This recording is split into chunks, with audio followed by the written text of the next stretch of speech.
இப்போ நம்ம வந்து கீ ரைஸும் எக் கொஜ்ஜு செய்யலாம் வாங்கோ. அதுக்கு தேவையான பொருள் என்னென்னு பார்க்கலாம் வாங்கோ. அப்படியே வீடியோக்குள்ள தேவையான பொருள் வந்து தக்காளி ஜூஸ் எக் கொஜ்ஜுக்கு, சாம்பார் வெங்காயம் 4 பீஸு, 4 பச்சை மிளகா, கொஞ்சம் முந்திரி. இது வந்து எக் ரைஸ்க்கு. இது வந்து கீ ரைஸ்க்கு பொடியாக நறுக்குன வெங்காயம், ஒரு கத்து கருப்பில், இஞ்சி பூண்டு பேஸ்ட்டு, கொஞ்சம் தயிர், கொஞ்சம் தக்காளி, 4 பச்சை மிளகா, புதினா, கொத்தமல்லி.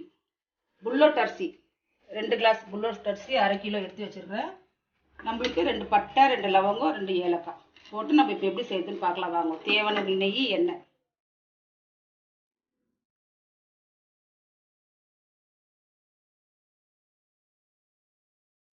வாங்க இப்போ நம்ம கீ ரைஸ் செய்யலாம். கீ ரைஸ்க்கு தேவையானது நெய், 2 ஸ்பூன் நெய், எண்ணெய் ஒரு 2 ஸ்பூன் எண்ணெய். இங்கே ஒரு கடாய் வச்சுக்கிறேன். எக் கொஜ்ஜு செய்யறதுக்கு ஃபர்ஸ்ட் எண்ணெய் ஊற்றிக்கலாம். நல்லா ஒரு 2 ஸ்பூன் 3 ஸ்பூன் எல்லாம் ஊற்றிக்கலாம். அதுவும் காயட்டும், இதுவும் காயட்டும். நெய் காஞ்சிடுச்சு. 2 பட்டை, 4 லவங்கம், 2 ஏலக்காய், ஒரு ஸ்டார் பூ.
கருப்பில் போட்டு பொடிச்ச உடனே நம்ம இஞ்சி பூண்டு பேஸ்ட்டு,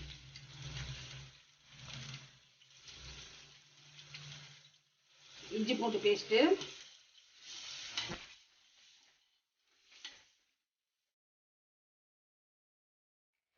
இந்த பக்கம் வந்து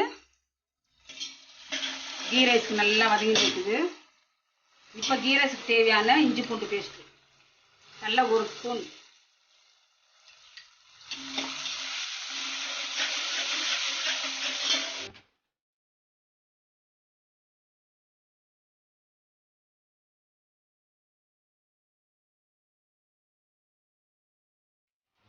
நல்லா வெங்காயம் வதக்கிடுச்சு. இப்போ வந்து தக்காளி நம்ம கொஞ்சம் ஜூஸ் பண்ணி வச்சுருக்கோம், 1 பாதிமா. அந்த ஜூஸ் வந்து நம்ம இதில் ஊற்றலாம்.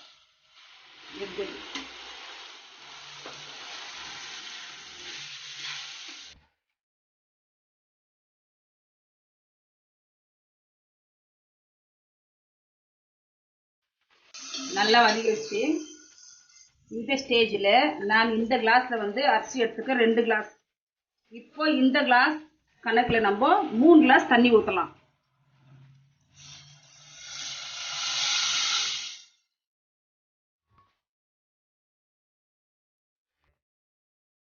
இதே அளவுல 3 கிளாஸ் தண்ணி.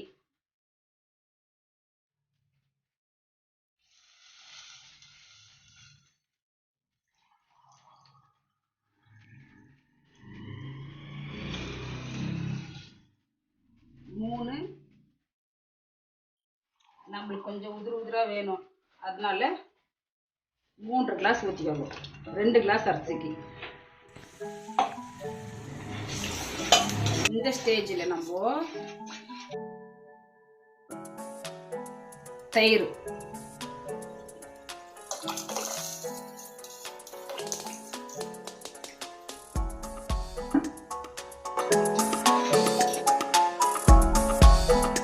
நல்லா கொதிக்கிட்டோம். எக் கொஜ்ஜுக்கு ஒரு 3 பச்சை மிளகா போடுவோம். தக்காளி பச்சை வாசனை எல்லாம் போயிடுச்சு. இப்போ வந்து வெங்காயம் முந்திரி போட்டு நான் நல்லா ருப்பி வச்சிருக்கேன். இது போட்டு நம்ம ருப்பி போட்டுக்கலாம்.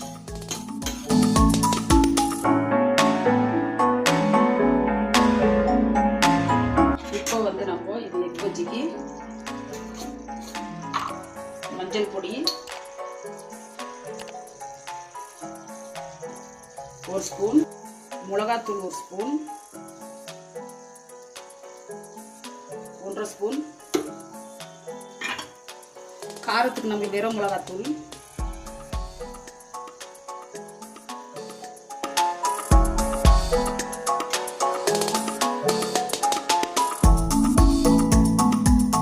நல்லா மசாலா எல்லாம் ஒன்று கூடி நல்லா கொதிக்கிட்டோம். தண்ணி நல்லா கொதிக்குது. கீ ரைஸ் தண்ணி நல்லா கொதிக்குதுப்பா.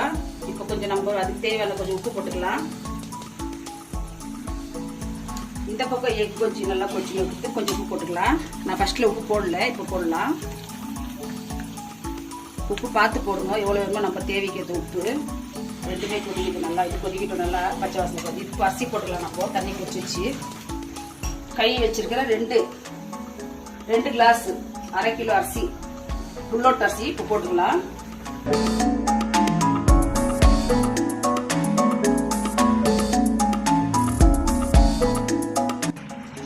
அரிசி போட்டு ஒரு கொதி வரட்டும். கொதி வந்த பிறகு பார்க்கலாம். கீ ரைஸ் பார்க்கலாம். நல்லா தண்ணி பாருங்க சுண்டிடுச்சு. இந்த சமயத்தில் நம்ம தம் போடலாம். நான் இதுலயே செய்து உங்களுக்கு காட்டுறேன். குக்கர்ல கூட செய்யறாங்க, நான் குக்கர்ல செய்ய மாட்டேன். குக்கர்ல செய்ய சாப்பிட மாட்டோம். இப்போ வந்து ஸ்டவ் கேஸ் வந்து ஸ்லோ பண்ணிக்கலாம். ஸ்லோ பண்ணிக்கின்னு தட்டு எடுத்து இப்படி மூடிடலாம். அவ்வளவுதான். மூடிட்டு இந்த பக்கம் பாருங்க,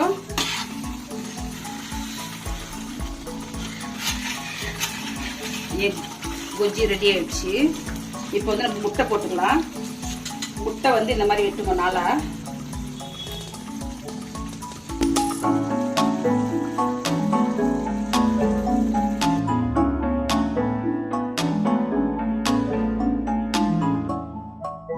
போட்டு இந்த மசாலா எடுத்து இந்த முட்டை மேல போடுங்க.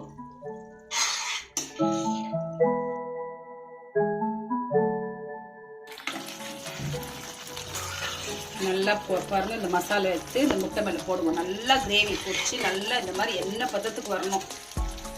இந்த சமயத்துல நம்ம இது மேல கொஞ்சம் கொத்தமல்லி போட்டுக்கலாம்.